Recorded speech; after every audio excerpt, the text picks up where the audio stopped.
Betrayal cuts deeper when it comes from the people you raised. I will tell you why later.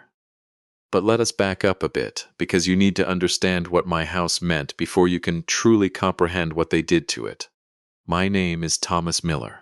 I am 68 years old, and for 39 of those years I lived in a 4-bedroom craftsman home on Kensington Lane in Portsmouth, New Hampshire, with a woman named Sarah who made that house feel less like walls and more like a living, breathing heartbeat. She was the one who picked out the soft, warm cream paint for the living room walls. She was the one who hung the heavy forest green curtains that blocked out the freezing winter drafts rolling in from the Atlantic. She was the one who planted the blue hydrangeas along the front porch that still bloom every single June like clockwork. Stubborn and beautiful, exactly the way she was. I am a woodworker by trade. I spent 45 years running a small cabinet-making shop, carving out fine cherry, oak, and maple furniture with my own 2 hands. It is honest, slow, grueling work. It is the kind of work where you spend 10 hours a day inhaling sawdust, running your calloused fingers over rough timber edges until they are perfectly smooth, and coming home smelling of linseed oil, sweat, and pine shavings. Your knees ache when the damp coastal air rolls in from the harbor, and your lower back throbs in the evenings, but you are grateful for the calluses because they mean you built something real. You built something that lasts. Sarah died 3 years ago. It was a sudden brain aneurysm. She was fine on a Monday morning, laughing as she made a pot of chamomile tea in our kitchen, and she was gone before the sun went down. No warning, no long, lingering hospital stays, no chance to say the things you always assume you will have time to say. After she left, the house got quiet. Too quiet. It was the kind of heavy, echoing silence where you catch yourself talking to the empty stove just to hear a human voice, even if it is only your own.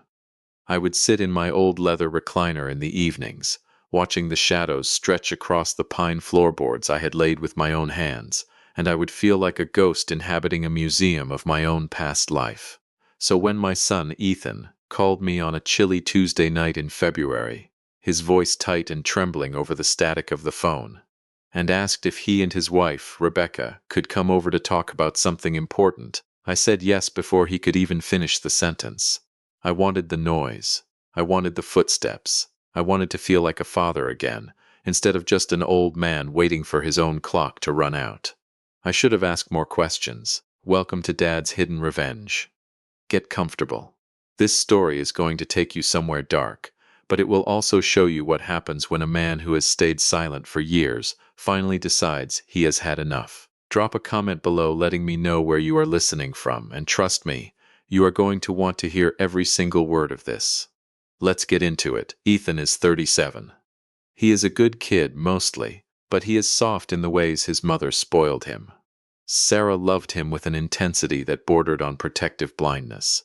She shielded him from every rough edge of the world, and as a result, he grew up believing that the world would always have a soft landing waiting for him. He works as an insurance claims adjuster, a safe desk job where he spends his days looking at spreadsheets and assessing the damage of other people's catastrophes without ever having to experience them himself.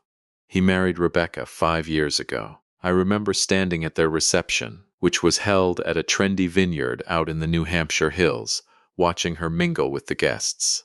She was sharp, ambitious, and had a rigid, uncompromising posture that I mistook for strength. I remember leaning over to Sarah and whispering, "She has got a spine on her. I like that."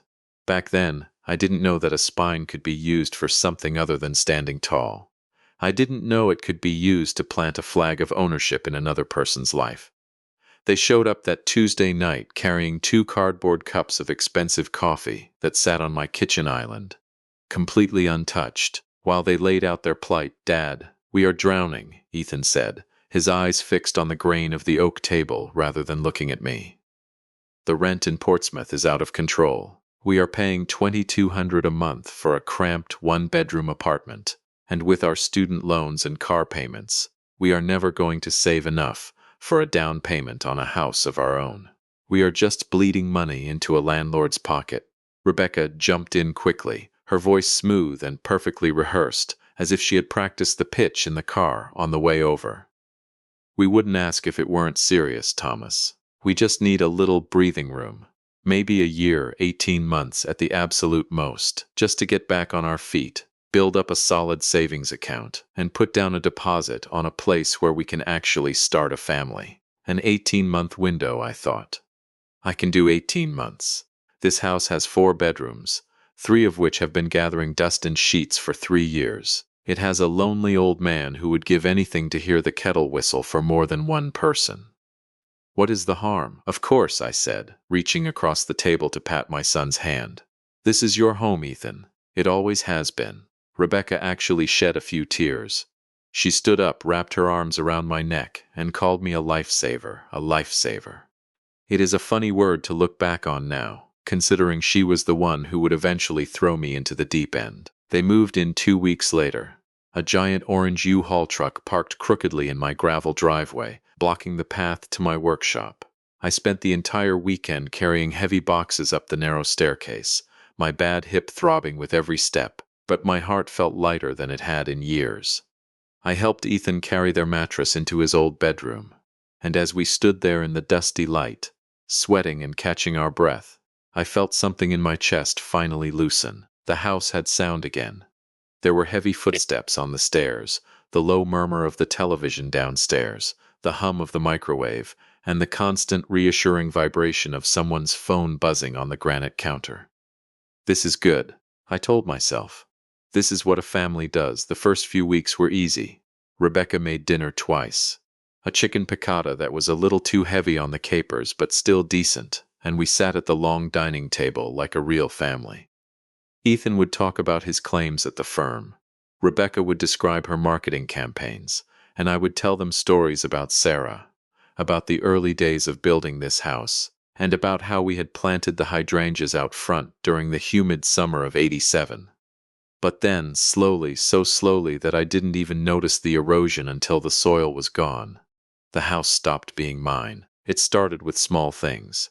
On a rainy Tuesday afternoon in March, I came downstairs after a long afternoon in my workshop to find that Sarah's collection of antique blue and white porcelain teacups, the ones she had spent 20 years gathering from flea markets all across New England, the ones that had sat on the living room mantelpiece since before Ethan could crawl, were gone.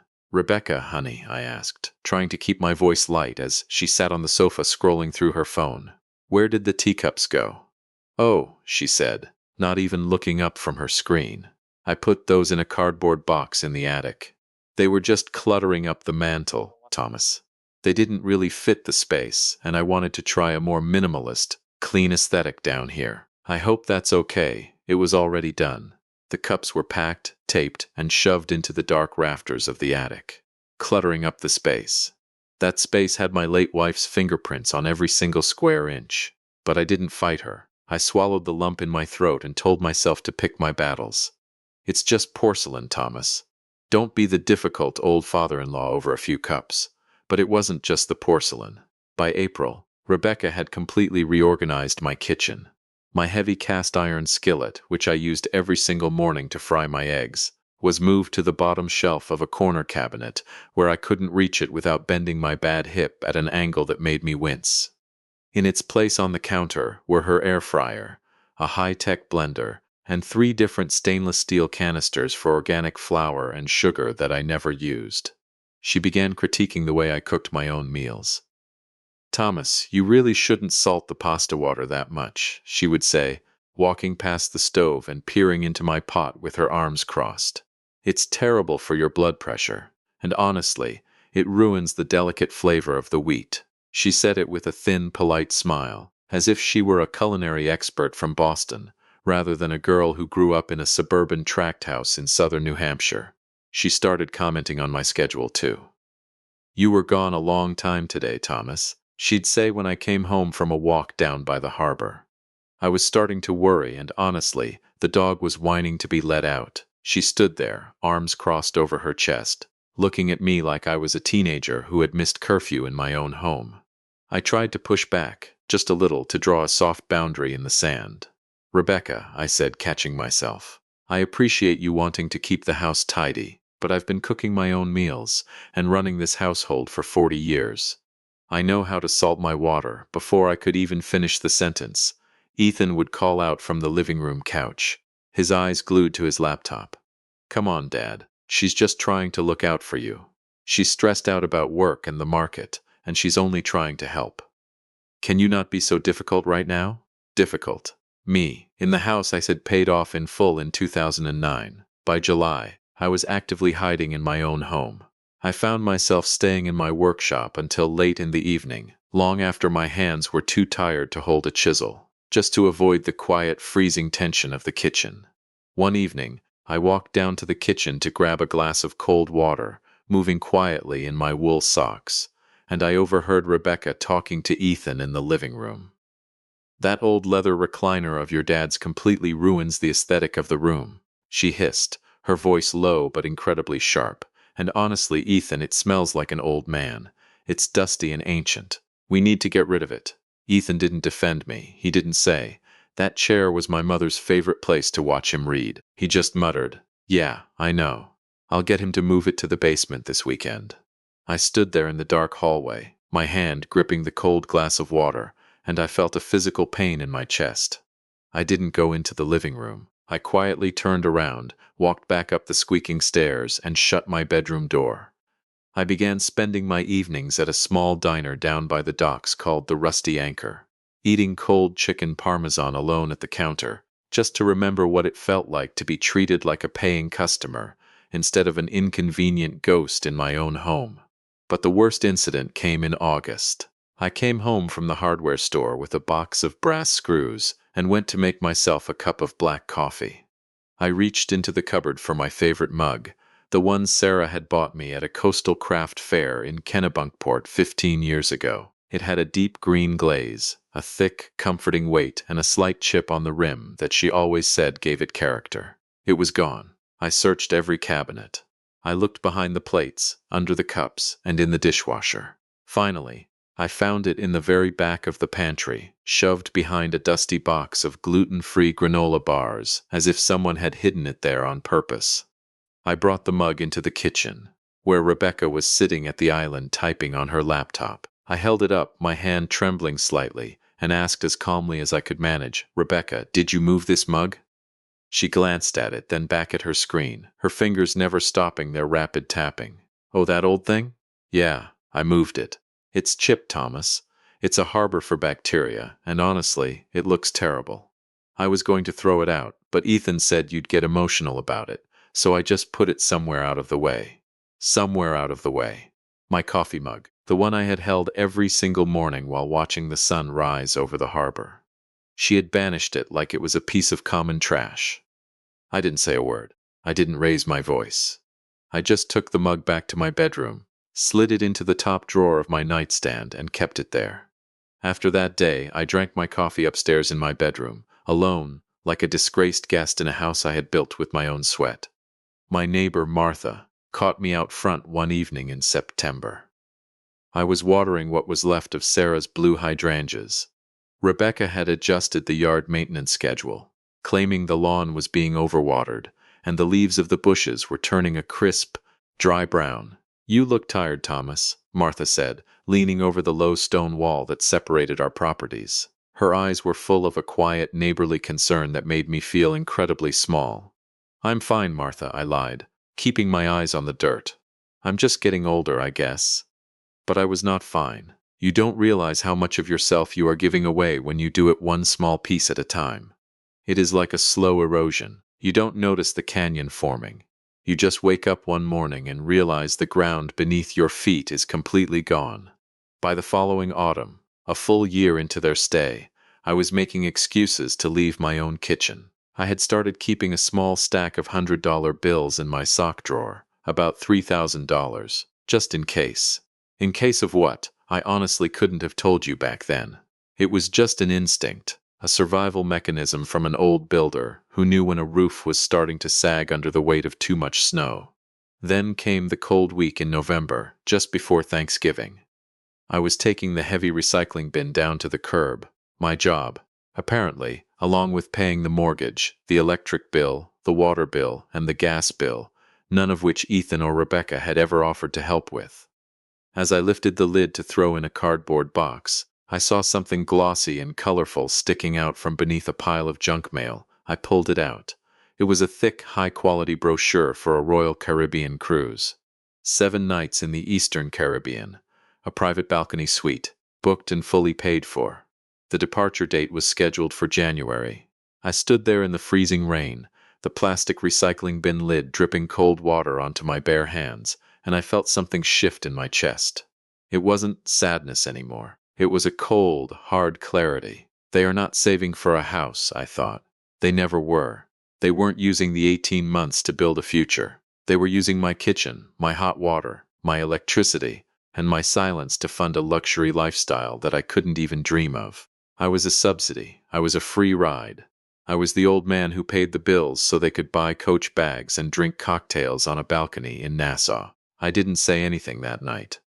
I went back inside, washed the damp pine needles off my hands, and sat in my dark bedroom for a long time, listening to the muffled sound of their laughter drifting up through the floorboards. They were watching a movie downstairs, completely warm, completely secure, in the house my wife had decorated, paid for by the money I wasn't spending on myself because I was too busy keeping their lights burning.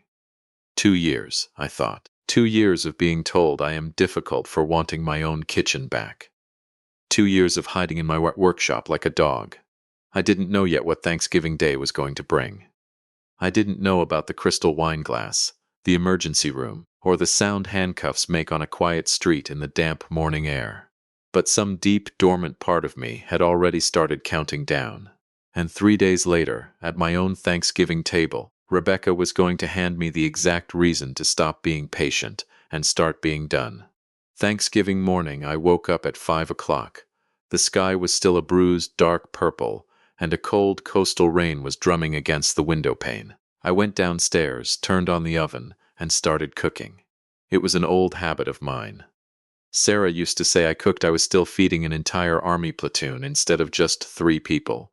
By 9 in the morning, the kitchen was warm and smelled of roasted rosemary, sage, and the rich buttery scent of a 20-pound turkey. I had made the cranberry sauce from scratch, whipped the potatoes until they were smooth, and set a fresh pumpkin pie on the counter to cool. This is still my house, I told myself, wiping the flour off my apron. This is still a holiday. This still means something. I wanted it to mean something. I wanted, just one more time, to sit at that long oak table and feel like a father instead of a landlord who didn't get paid. Ethan came downstairs around 10. He smelled of sleep and expensive shampoo. He walked over, gave me a quick, rare hug, and looked at the stove. "Dad, the turkey smells unbelievable," he said, his voice warm for a second. Just a brief, fleeting second. It felt like the old days. It felt like the years before the silence took over, but then Rebecca walked in, her phone already held in front of her face like a shield, and the temperature in the room instantly dropped 10 degrees. "Smells good, Thomas," she said, her voice flat, her eyes never leaving the screen. Thomas, never Dad. 2 years in my home, and she had never once called me by that name. I noticed it every single time, and I had never said a word. Dinner started well enough. We sat at the table, the turkey carved, the bowls of steaming food passed back and forth. I had laid out Sarah's finest hand-embroidered white linen tablecloth, the one she had inherited from her mother, and used only for the grandest holidays. Ethan was talking about a potential promotion at the firm, and I listened, trying to ask the right questions, trying to show him I was proud. I asked Rebecca how her parents, George and Helen, were doing. I knew George had been dealing with some severe hip pain, and they had been struggling financially since he retired from the post office. "They are getting by," Rebecca said, her fork clicking sharply against her porcelain plate. "Getting by." I should have clocked the tone in her voice. It was too sharp, too defensive, but I didn't.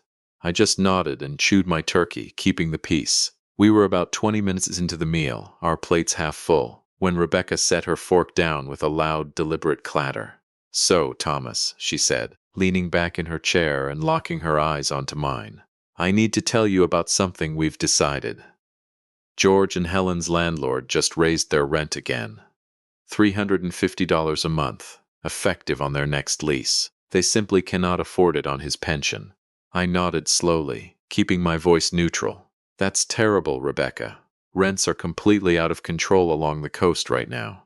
It's hard on elderly folks on a fixed income. She didn't acknowledge my sympathy. She didn't need to. She was already pushing past it, her voice hardening. Right, she said. So, we've decided they are going to move in here. They'll take the 2 empty bedrooms upstairs next month. The table went dead silent. The only sound was the cold November rain lashing against the dining room window and the low hum of the refrigerator in the kitchen. Ethan's fork stopped halfway to his mouth, his eyes darting nervously between his wife and me. I put my glass of water down. I looked at Rebecca, waiting for the punchline, but her face was set, her jaw tight, her eyes completely devoid of any humor. "I'm sorry," I said, my voice barely above a whisper.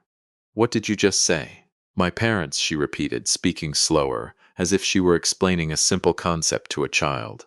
"They are moving in here next month. You have 2 empty bedrooms upstairs, just sitting there doing absolutely nothing. It's the only logical solution, doing nothing." Like the guest room wasn't the room where Sarah used to wrap Christmas presents every December. Like empty didn't mean anything to her. Like those rooms didn't hold 39 years of memories that I wasn't ready to let a stranger paint over. "Rebecca," I said, keeping my voice level, though my heart was starting to hammer against my ribs. "I love you both, and I am glad I was able to help you two get on your feet. But this house is not a boarding house. I cannot take on 2 more people. I am 68 years old, and I did not sign up to run a retirement home for people I barely know." Ethan's head snapped down, his eyes fixed on his plate. "Dad," he said, his voice tight and embarrassed, "come on. Don't be like that." "Be like what, Ethan?" I asked, looking directly at my son. "Honest. You are being incredibly dramatic, Thomas," Rebecca snapped, her voice rising in pitch, the polite veneer she had maintained for 2 years completely evaporating in an instant. "You have 2 bedrooms sitting empty. Empty. While my parents are facing eviction, and you are worried about what? Your precious peace and quiet?" "Yes," I said, and for the first time in 2 years my voice didn't shake. "My peace and quiet. In my own house. The house that I built, that I paid for, and that I have been letting you live in for free for 2 years while you funded luxury cruises and designer bags that I found receipts for in the trash." I hadn't planned to say that last part, but the truth is like water behind a cracked dam. Once it starts to leak, the whole wall comes down. I watched Rebecca's face go from pale white to a deep, blotchy red in a fraction of a second. She stood up so fast her chair scraped violently against the hardwood floor. "Excuse me?" she hissed, her fingers curling into fists. "You went through our trash? It is my trash can," I said, rising to my feet as well. "In my driveway. Outside my house." Ethan stood up too, his hands out in front of him, his face pale with panic as he looked between the 2 of us. Okay, can everyone just calm down? Let's not do this on Thanksgiving." "Your mother," Rebecca hissed, leaning across the table, her eyes wild with a strange, ugly fury, "isn't even here anymore, Thomas. This isn't her house. It's not a sacred temple. It's just wood and plaster. Maybe it's time you stopped acting like this place is a shrine to a dead woman and let some living people actually use the space." She said it so easily. Like Sarah was just a line item to be crossed off a ledger. Like 39 years of love and grief could be swept away like dust. Something inside my chest went cold. Deep, dark, and utterly still. The kind of cold that freezes a lake solid overnight. "Get out," I said. I didn't scream. I didn't raise my voice. But the tone was so flat, so heavy, that even Rebecca froze for a fraction of a second. "Both of you need to hear me very clearly. Her parents are not moving into this house. Not next month. Not ever. And as of right now, you 2 have 30 days to find your own place. This is over." That was when my son, the boy I had carried on my shoulders, the boy I had spent 39 years working to provide for, the boy who shared my own blood, stood up and looked at me with pure disgust. "You know what, Dad?" His voice cracked, but not with sadness. With absolute frustration. "You are being incredibly selfish. You already lived your life. You had 39 years in this house with Mom. You had your turn, and now you can't even let us build something of our own? Why does everything always have to be about you?" He said it like he had been holding it in for years, like I was the one who had been taking from him. Selfish, the man who had refinanced his own shop to pay for Ethan's college tuition. The man who had asked for nothing, charged nothing, given up his kitchen, his living room, his late wife's decorations, his coffee mug, and his own dignity just to keep them happy. Called selfish by the son he had raised, standing in the very room he had built. I didn't even get the chance to answer him. Rebecca's arm swept sideways. It was fast, sharp, and entirely deliberate. The crystal wine glass sitting in front of her plate, filled to the brim with dark red Cabernet, went flying across the table. I didn't see it coming. I felt it. The heavy lead crystal shattered against my forehead with a sharp, sickening crack. A sound I can still hear if I close my eyes. Then came the heat. Then the wetness. Then the sharp, coppery smell of my own blood running down my forehead, pouring into my left eyebrow, streaming down my cheek, and dripping onto the white tablecloth that Sarah had hand-embroidered 30 years ago. For one full second, nobody moved. Nobody breathed. The only sound was the drip, drip, drip of my blood hitting the linen, then Ethan. And I want you to really hear this. Ethan did not come to me. He did not grab a napkin. He did not ask if I was okay. He turned to Rebecca, put his hands on her shoulders, and said, "Whoa, hey, it's okay, it's okay. Calm down, honey. It's okay." Then he looked across the table at me, my face covered in blood, my shirt soaked red, and he had the audacity, the absolute cowardice, to say, "Dad, look what you did. You pushed her to this. You had to go and push her." I stood there for a moment, just holding the edge of the table to keep my knees from buckling. Long enough to feel the wet blood reach my jaw. Long enough to look my only son dead in his eyes and understand, with absolute terrifying clarity, that he had already made his choice. He had chosen her a long time ago. I was just the last one to realize it. I didn't scream. I didn't cry. I didn't even look back at them. I grabbed a clean dish towel off the oven handle, pressed it hard against my forehead, and walked out the front door into the freezing November rain. "Where are you going?" Ethan called out from the porch, his voice sounding small and panicked in the wet air. "Dad, wait." I didn't answer him.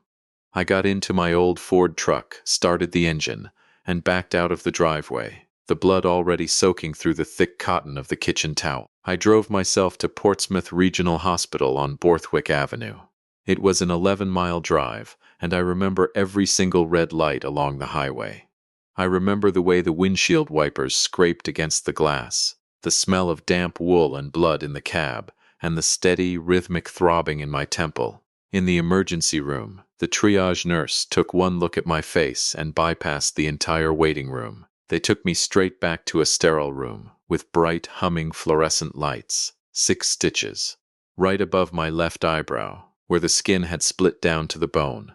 The doctor was a kind, tired-looking woman in her late 40s. As she prepped the needle, she kept asking me, carefully, gently, "Mr. Miller, can you tell me again how this happened?" I told her the truth. I told her every single word of it.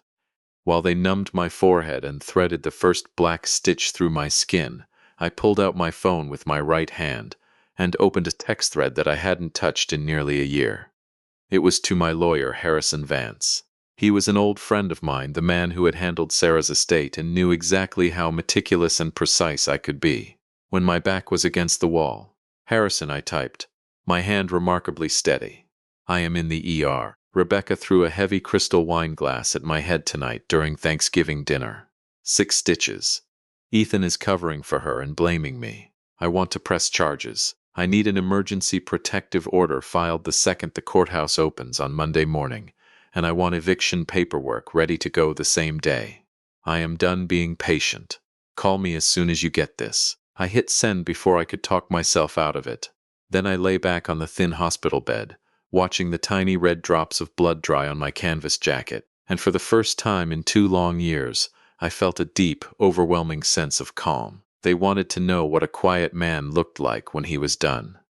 They were about to find out. By the time I got back to the house that night, the rain had stopped, leaving the asphalt shiny and black under the streetlights. The house was completely dark. Ethan and Rebecca's cars were parked in the driveway, and the lights in their upstairs bedroom were off. They were asleep. They were tucked in, warm and safe, as if nothing had happened, as if they hadn't left their father bleeding onto a hand-embroidered tablecloth. I didn't go to bed.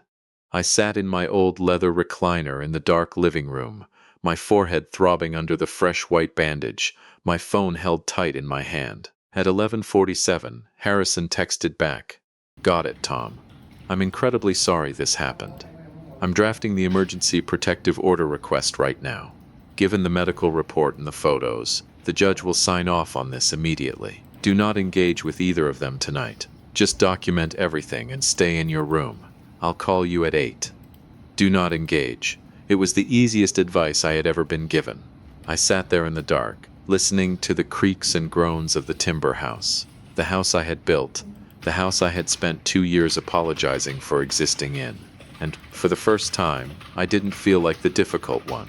I felt like a builder who had finally identified the rotten joist and was ready to cut it out. What I didn't know until the next morning was that while I was sitting in the ER getting my stitches, the hospital staff, who are mandated reporters under New Hampshire state law, had already contacted the Portsmouth Police Department. 2 officers had shown up at the hospital, taken my statement, and photographed my bloodied face and the deep laceration above my eye.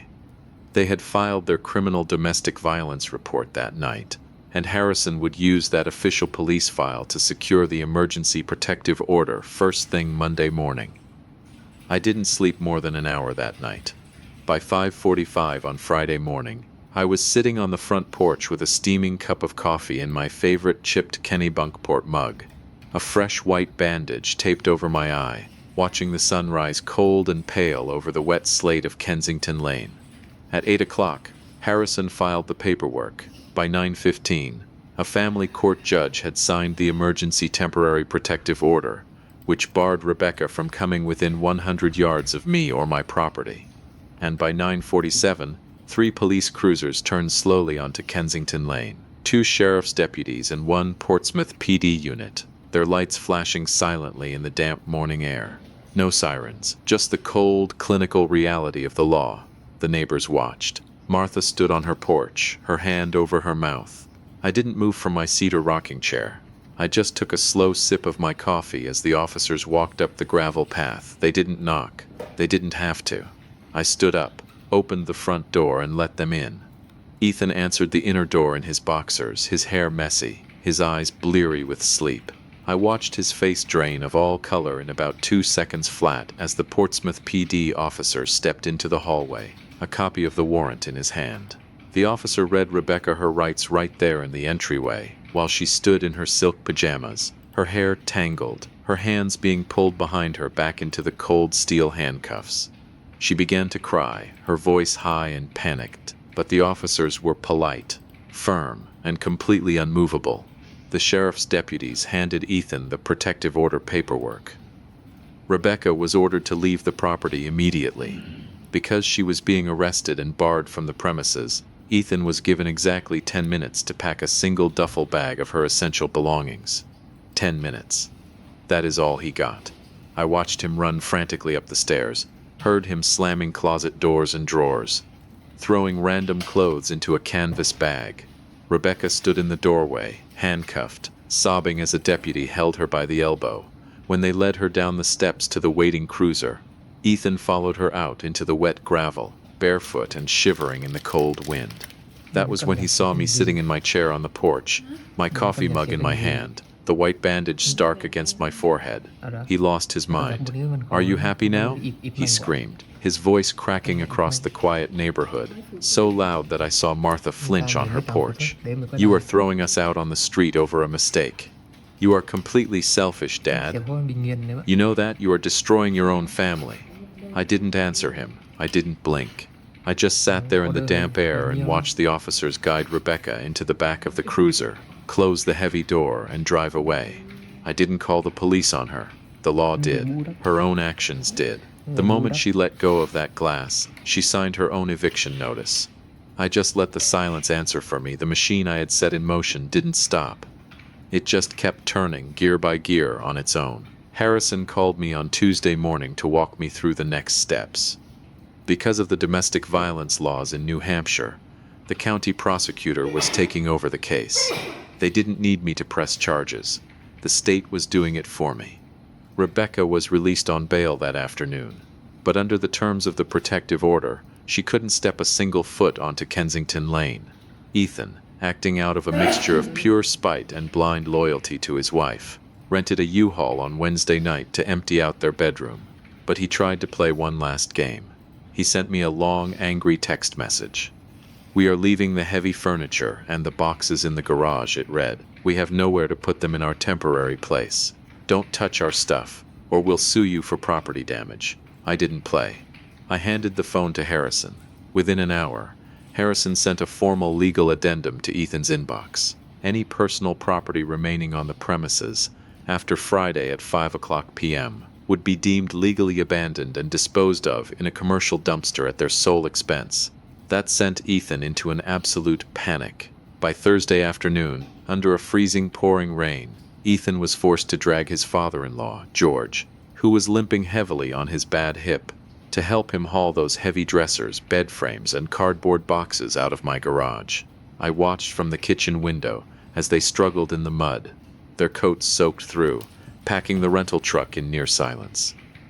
They couldn't fit everything into the tiny, damp one-bedroom apartment they had scrambled to lease above a dry cleaner's on Route 1, so they had to spend more of their dwindling cash on a monthly storage unit. Ethan sent me one final text that night. "We are completely out. I hope you enjoy your empty, lonely house." Harrison sent them a formal eviction and lease termination notice anyway, just to ensure they had no legal right to ever claim tenancy again. They were completely gone within 72 hours of the assault. By Friday morning, the consequences caught up to Rebecca in another way. Portsmouth is a small city, and the local news travels fast. The weekly police log was published online by the local paper. Right there next to her booking photo was her full name, her employer, and the charge: second-degree assault with a deadly weapon. A major client of her digital marketing firm lived in the area, saw the log, and immediately forwarded the link to the agency's managing partners. By Friday afternoon, before she could even try to spin the story, Rebecca was placed on an indefinite, unpaid suspension pending an internal review. Her career, which she had prioritized over every human connection, was in ruins. Ethan tried one last move. On Sunday morning, a week after Thanksgiving, my phone began buzzing non-stop. It was my sister, Evelyn. Then my cousin, Arthur. Then aunts and uncles I hadn't spoken to since Sarah's funeral. They were all calling, their voices dripping with that self-righteous, wounded tone that family members save for drama they don't understand. It was my cousin Clarissa, who really tried to cut deep. She called me at 8 in the morning, her voice sharp. "Thomas, I heard what you did," she said. "Ethan is absolutely devastated. He says you won't even let them explain. He is your son, Thomas, your own flesh and blood. How could you do this to your own family? Sarah would be rolling in her grave if she could see you now." She used my dead wife's name like a knife, knowing exactly where the old scar was, hoping to make me bleed again. I let her finish. I let her say every single ugly word. Then I spoke calmly. "Clarissa, I am going to send you a message. Read it, and then call me back if you still feel the same way." I hung up. I created a group text message. I added every single relative who had called or texted me over the last 48 hours. I didn't argue. I didn't defend myself. I didn't write a single word of commentary. I just sent 4 files. The first was the photograph the emergency room nurse had taken of my forehead before the doctor stitched it. My face was pale, my eyes looked incredibly old and empty, and my forehead was split open, with a thick stream of dark red blood running down into my eyebrow and jaw. The second was the official hospital discharge report, listing the 6 stitches and the blunt force laceration consistent with a heavy crystal object. The third was a copy of the police report, with Rebecca's criminal charge listed in plain black and white. And beneath those files, I typed one single sentence. Ethan stood over me while I bled onto his mother's hand-embroidered Thanksgiving tablecloth, refused to help me, and told me that I had driven his wife to do this. If any of you believe this is a family misunderstanding, you are more than welcome to open your own homes and let them move in with you. Do not contact me again. I put my phone on silent, walked out to the garden, and spent the rest of the cold morning trimming the dead leaves off Sarah's blue hydrangeas. Clarissa called back 6 hours later. I didn't answer. She left a voicemail, her voice small, shaking, and completely stripped of the anger she had carried that morning. "Thomas, I didn't know. Oh my God, I am so sorry. I didn't know it was like that. I deleted the voicemail. I didn't save it. By that evening, the family group chat had gone completely quiet. Not one aunt, uncle, or cousin replied. Not one person defended Ethan. Not one person suggested I was being unreasonable. Turns out, the sight of a father's blood on his wife's tablecloth says more than any lie a weak son can spin. The weeks that followed were quiet. Almost boring, in the best possible way. Ethan and Rebecca settled into their new life in a small, damp one-bedroom apartment above a dry cleaner's on Route 1. It was the kind of place where the windows rattled every time a semi-truck drove past, and the air smelled constantly of chemical solvents and old steam. And here is the part that almost made me laugh out loud when I heard it from Martha. Rebecca's parents, George and Helen, still needed a place to live. Their landlord had indeed raised their rent, and they had no savings of their own. Since Rebecca's suspension had dried up her income, and most of Ethan's savings had been eaten by legal fees and court costs, they couldn't afford a larger place. So George and Helen moved into that tiny, drafty one-bedroom apartment with Ethan and Rebecca, 4 adults, one small bathroom, a tiny kitchen that smelled of dry cleaning chemicals, and absolutely no money left for luxury cruises or coach bags. Rebecca got exactly what she had demanded. Her parents were under the same roof, just not the roof she had planned to take from me. I was driving back from the lumber yard on Route 1 about 3 weeks ago, my truck bed loaded with fresh cherry wood for a new set of cabinets. As I passed the dry cleaners, I saw him. It was Ethan. He was standing near the curb, wearing a faded gray sweatshirt, hauling a heavy black garbage bag out to the dumpster. His shoulders were slumped, his face looked thin, and he looked far older than 37.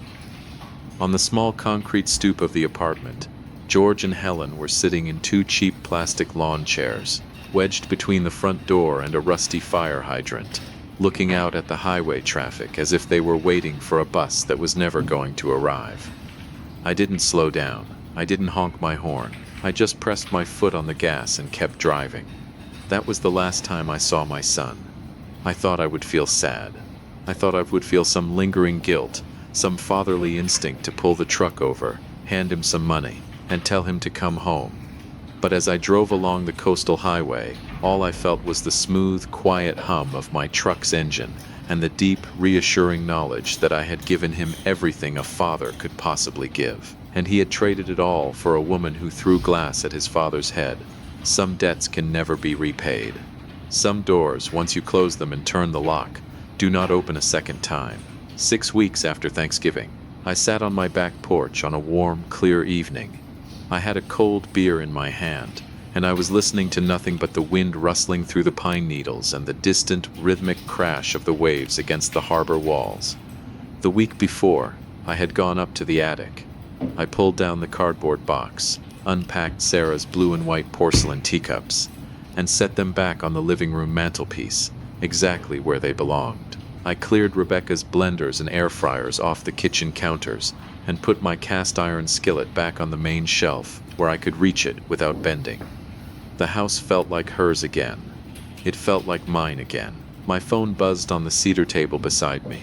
It was a text from Ethan. "Dad, we are drowning," the message read. "The rent is due on Friday and we are completely short. The court fees and lawyers ate everything we had left. Rebecca's mom is sick, and there is literally no space here for anyone to breathe. Please, you have those empty bedrooms upstairs. Just let us come home. We are so sorry. Please, Dad." I read the message twice. Then I looked out at the front yard, at Sarah's hydrangeas resting in the quiet dark, waiting for the spring to bloom again. I thought about that Tuesday night 2 years ago, when I had said yes before he could even finish his sentence. And then I thought about the word he had used at my Thanksgiving table. Selfish. I tapped the screen and typed back slowly, my hand perfectly steady. "You were right, Ethan. I am being selfish, and I have never understood the value of that word more clearly in my life. Good luck." I hit send. Then I blocked his number. I sat there on the porch for another 20 minutes, finishing my beer, watching the stars blink open through the dark branches of the pine trees. There were no heavy footsteps on the stairs that weren't mine. There was no television blaring downstairs. There was no one telling me I salt my water too much, just the quiet. My quiet. And for the first time in 2 long years, that word didn't feel like something I had to apologize for. It felt like something I had earned. If you enjoyed this story, please hit that like button, subscribe to the channel, and drop a comment below letting me know where you are watching from. I will see you on the next one.